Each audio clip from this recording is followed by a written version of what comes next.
అదేవిధంగా పేదలు నేను పాదయాత్ర చేసినప్పుడు సమ్మక్క సారలమ్మ జాతర నుంచి ములుగు నియోజకవర్గంలో పాదయాత్ర మొదలుపెట్టి ఆ రోజు ఖమ్మము, వరంగల్, ఆదిలాబాదు, అదేవిధంగా నిజామాబాదు, కరీంనగర్ ఈ ప్రాంతాలలో తిరుగుతున్నప్పుడు తండాలలో, గూడాలలో, మారుమూల పల్లెల్లో పేదోళ్ళు వచ్చిండ్రు. వాళ్ళందరూ అడిగినరు, సార్ భూమి ఉన్న వాళ్ళకే రైతు భరోసా ఇస్తున్నారు, భూమి ఉన్న వాళ్ళకే ఉచిత కరెంటు ఇస్తున్నారు, భూమి ఉన్న వాళ్ళకే అన్ని చేస్తున్నారు, భూమి లేని మాలాంటి పేదలను మీరు ఆదుకోవాల్సిన అవసరం ఉన్నది, మా కష్టాలు తీరవండి అని భూమి లేని పేదలు వచ్చి కలిసినారు. ఆలోచన చేసినాం, మంత్రివర్గంలో చర్చించినాం. అందుకే ఈనాడు భూమి లేని నిరుపేదలకు ఉపాధి హామీ పథకంలో పనిచేస్తున్న వాళ్లకు ఖచ్చితంగా సంవత్సరానికి 12,000 రూపాయలు ప్రతి కుటుంబానికి ఇవ్వాలని ఇందిరమ్మ ఆత్మీయ భరోసా కార్యక్రమాన్ని ఇవాళ చంద్రవంచలో ఈ గ్రామ పంచాయతీలో ప్రారంభించుకున్నాం. దాదాపుగా ఇందిరమ్మ ఆత్మీయ భరోసా కార్యక్రమం 10 లక్షల కుటుంబాలకు మేలు జరగబోతుంది. ఇవాళ భూమి లేని నిరుపేదలను, ముఖ్యంగా దళితులను, గిరిజనులను, ఆదివాసులను, బలహీన వర్గాలను ఆదుకోవడానికి పథకం తీసుకొచ్చినాం. వాళ్ళ ఖాతాలో కూడా సంవత్సరానికి 12,000 రూపాయలు వేయబోతున్నాం.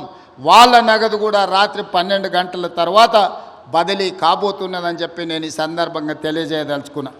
అదేవిధంగా ఇందిరమ్మ ఇల్లు, పేదవాళ్ళకి ఇందిరమ్మ ఇల్లు అనగానే డాక్టర్ వైఎస్ రాజశేఖర రెడ్డి గుర్తొస్తాడు.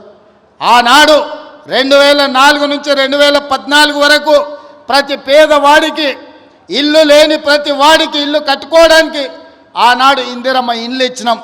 2004 నుంచి 2009 వరకు, 2009 నుంచి 2014 వరకు నేను గురునాథ్ రెడ్డి గారు ఎమ్మెల్యేలుగా ఉన్నప్పుడు ఈ నియోజకవర్గంలోనే రాష్ట్రంలో అత్యధికంగా తెలంగాణ రాష్ట్రంలో ఇందిరమ్మ ఇండ్లు తీసుకున్న నియోజకవర్గం ఉందంటే దాదాపుగా 36,000 ఇండ్లు ఈ నియోజకవర్గంలో మేమిద్దరం ఆనాడు పేదలకు ఇప్పించినాం.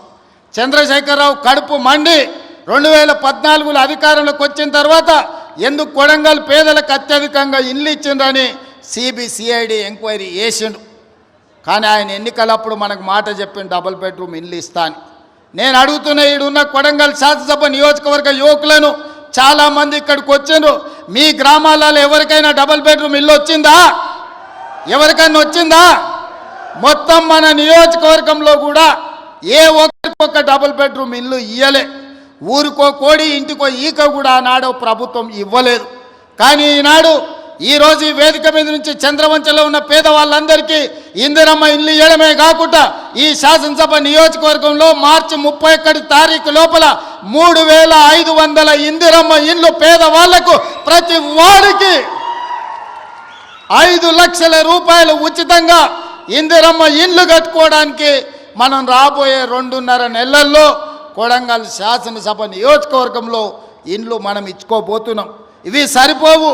ప్రతి సంవత్సరం సరాసరిగా 4,000 ఇండ్లన్నా ఇచ్చి రాబోయే 4 ఏళ్లలో 15 నుంచి 20,000 ఇందిరమ్మ ఇండ్లు కొడంగల్ శాసనసభ నియోజకవర్గంలో ఇచ్చి ప్రతి పేదవాడిని ఒక ఇంటి వాడిని చేసే బాధ్యత ఈరోజు నేను తీసుకుంటా మీ సోదరుడిగా. ఈరోజు మీరు అండగా నిలబడి మీరు ఆశీర్వదించి ఇక్కడ శాసనసభ్యుని చేస్తే తెలంగాణ రాష్ట్రానికి ముఖ్యమంత్రి అయినా మరి అలా నా బాధ్యత ఉంది. ఇక్కడున్న ప్రతి పేదవాడికి ఇందిరమ్మ ఇల్లు ఇవ్వాలి. రాబోయే 4 ఏళ్లలో 15,000 నుంచి 20,000 ఇండ్లు ఒక్క కొడంగల్ శాసనసభ నియోజకవర్గంలోనే ఇచ్చి ఇక్కడి పేదవాళ్ళను ఆదుకునే బాధ్యత నేను తీసుకుంటాను ఈ సందర్భంగా చెప్తున్నా.